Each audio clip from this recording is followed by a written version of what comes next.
So నిన్న sir message పోస్టర్లో ఒక లైన్ మిస్ అయినది. సో ధ్యానం కన్నా ముందు మౌనం ముఖ్యమైంది. సో మనం నోరు మూసుకుంటే అందరం నోరు మూసుకుందాము, మన ఎరుకని పెంచుకుందాము. సో అనవసరంగా మాట్లాడడం తగ్గిద్దాము, మౌనాన్ని సాధనలో పెట్టుకుందాం. ఇది నిన్న దాంట్లో ఒక స్టార్టింగ్ లైన్ మిస్ అయింది. సో ధ్యానం కన్నా ముందు మౌనం చాలా ముఖ్యమైనది అని.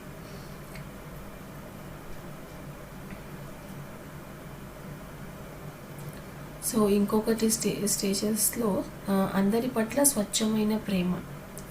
బ్రహ్మర్షి పత్రిజీ మనకు ఆదర్శం. సో ఇక్కడ స్టేటస్ అయిపోయింది. మరి సార్ మెసేజ్ చెప్పుకుందాం.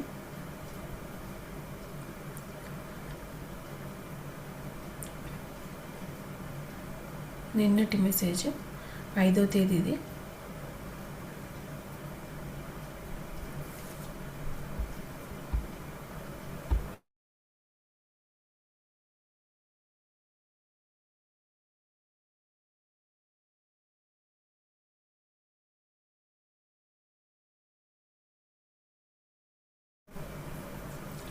జీవితం ఒక పరీక్షలతో కూడిన నైపుణ్యాన్ని పరీక్షించే ఆట. ఇది ఒక ఆట అని రోజంతా మీతో మీరు చెప్పుకోండి. లాభం కోసం ఏకాంతంగా పరిపూర్ణత వైపు ఎదగడానికి ఇది ఒక తీవ్రమైన ఆట.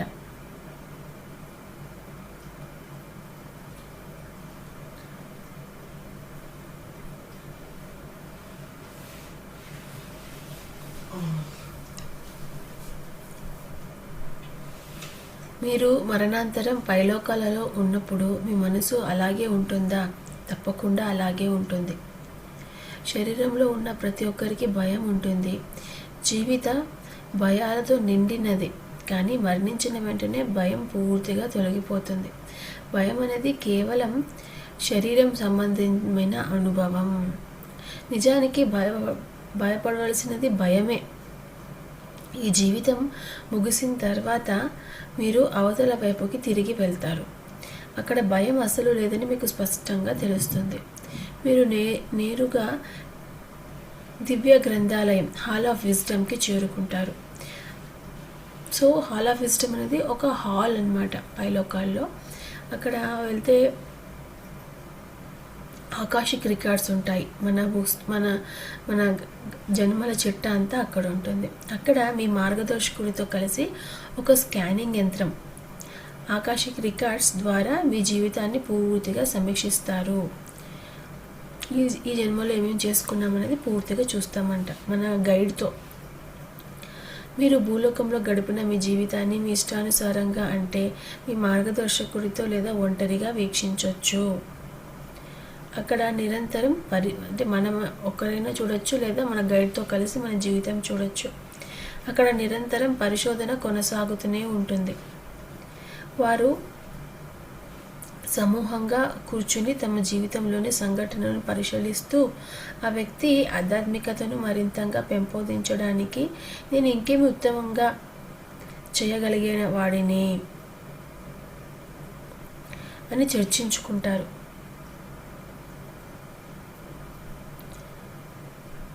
అక్కడ అన్ని అహంకారం లేకుండా జరుగుతాయి. సో ఇంకా మనము ఆత్మ ఎదుగుదలకి ఇంకేం చేయొచ్చు అని చూస్తామంట.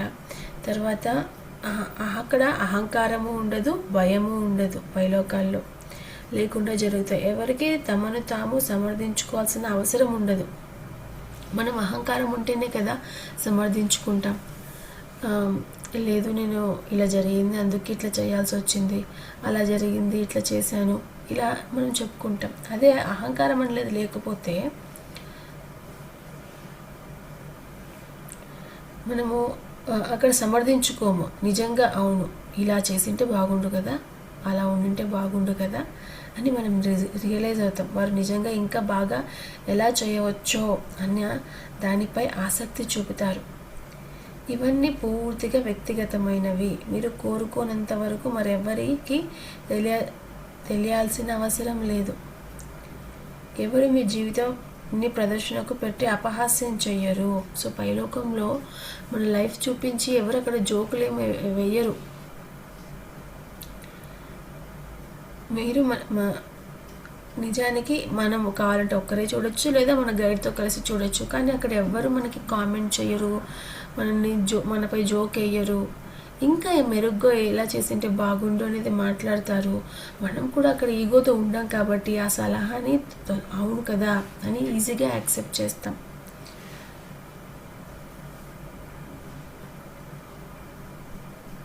నిజానికి ఇతరుల కంటే ఎక్కువగా మనల్ని మనమే ఎక్కువగా అపహాస్యం చేసుకుంటామంట పైలోకాల్లో. సో ఇది నిన్నటి మెసేజ్. ఈరోజుది సో సిల్వియా బ్రౌన్ రాసిన సోల్స్ పర్ఫెక్షన్ బుక్ ఇది. ఫ్రాన్సిస్ సందేశాలు అని జరుగుతోంది. సో మీరు ముందుగా తెలుసుకోవాల్సిన ఒక సత్యం ఉంది. అక్కడ తీర్పు చెప్పే దేవుడు ఎవ్వరూ లేరు పైలోకాల్లో. మీ జీవితాన్ని పూర్తిగా పరిశీలించిన తర్వాత మీ స్నేహితులకు మీరు కలుస్తారు. ఫస్ట్ ముందు మనం ఈ మెసేజెస్ల ప్రకారం నేరుగా మన హాల్ ఆఫ్ విజ్డమ్కి వెళ్తాం. మిషన్ ద్వారా మనం ఈ జన్మను చూసుకుంటాం. ఇష్టమైతే గైడ్తో కలిసి చూసుకుంటాం. అది జరిగిన తర్వాత అక్కడ ఎవరు తీర్పు చెప్పరు, మనది మనమే తీర్పు చెప్పుకుంటాం. మనం అక్కడ అహంకారం లేకుండా ఉంటాం, భయం లేకుండా ఉంటాం. ఇంకా అప్పుడు మన తీర్పు ఎంతో కరెక్ట్గా ఉంటుంది. మనమే కరెక్ట్గా తీర్పు చెప్పుకుంటాం. మన జీవితాన్ని పూర్తిగా పరిశీలించిన తర్వాత మన స్నేహితులను అక్కడ కలుస్తాము. స్నేహితులు అంటే మన ఫ్రెండ్ సోల్స్, అది ఎవరైనా కావచ్చు.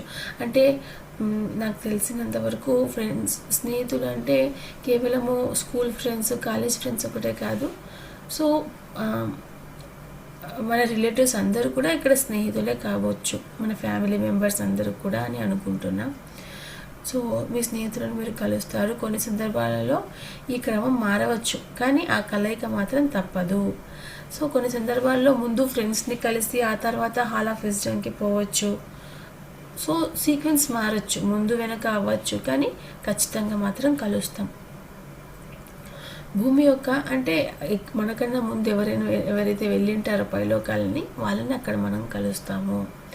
భూమి యొక్క ఏ ప్రాంతం నుండి అయినా ఒక ఆత్మ పైలోకాలకి ప్రవేశిస్తున్నట్లు మేము వెంటనే టెలిపతి ద్వారా గ్రహిస్తాము.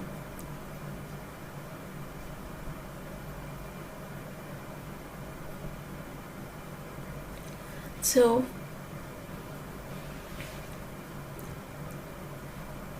ఇంకొకటి, మనము ఎవరిని కలుస్తాం పైలోకాలకి వెళ్తే? అందరినీ కలుస్తామా అంటే, నేను ఒక చోట వినడం జరిగింది లాంగ్ టైం బ్యాక్.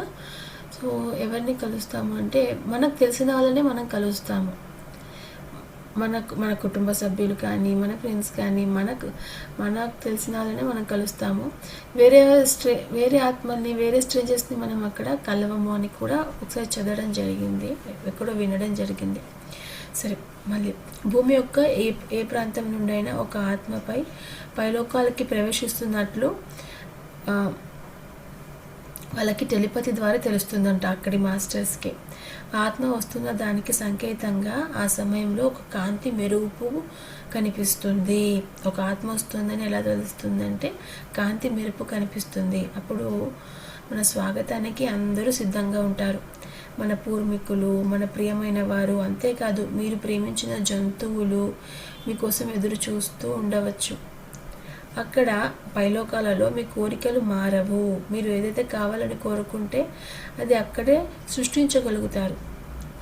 ఒక ఖాళీ మైదానంలో నిలబడి కేవలం ఊహాశక్తితోనే భవనాలు నిర్మిస్తున్న వారిని మీరు అక్కడ చూస్తారు. సో మన కోరికలు అలానే ఉంటాయంట. ఏదైతే కోరిక, సో పత్రి సార్ ఒక కాన్సెప్ట్ చెప్తారు, ఆత్మ అనేది కోరికల పుట్ట అని.